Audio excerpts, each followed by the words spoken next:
अब जनौ घन्टी लाग्दा कहिलेकाहीँ 16-18 मात्रै मिल्न सक्छन्। जनौ घन्टी लाग्दा 16-15-18 मात्रै मिलेको हुनसक्छ, आफूले लागेको 16-15-18 मात्रै मिलेको हुनसक्छ। अब यो 16 मिलेको मान्छेले अब बाँकी 5 मिनटमा बाँकी सबै गर्न सकिन्छ त? 34 त्यो त सम्भवै छैन। त्यो त विद्यार्थी आफू पनि कन्भिन्स हुनु पर्यो नि। जनौ घन्टी लाग्दा 16-18 मात्रै मिलेको छ भने बाँकी त कन्भिन्सै हुनुपर्छ। सकिँदैन, त्यसपछि त्यो पढेर नि भ्याउँदैन र थपेर पनि थप्न सकिँदैन। 16बाट 25 थप्न त गाह्रै हुन्छ 5 मिनटमा।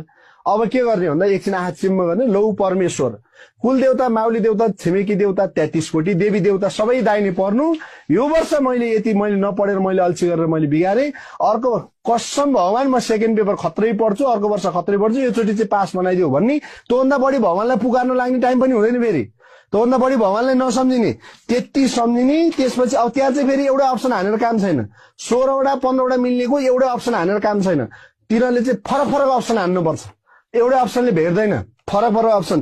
ए भाइ ए लाउने, डी यस्तो सम्झिने, लौ स्वयम्भू, ए पशुपतिनाथ रक्षा गर भन्ने एकदम फास्ट। फेरि पशुपतिनाथ भन्नु अगाडि गोलो लगाइसक्ने। पशुपतिनाथलाई सम्झिँदा 3टा 4वटासम्म गोलो लगाएर भ्याउने।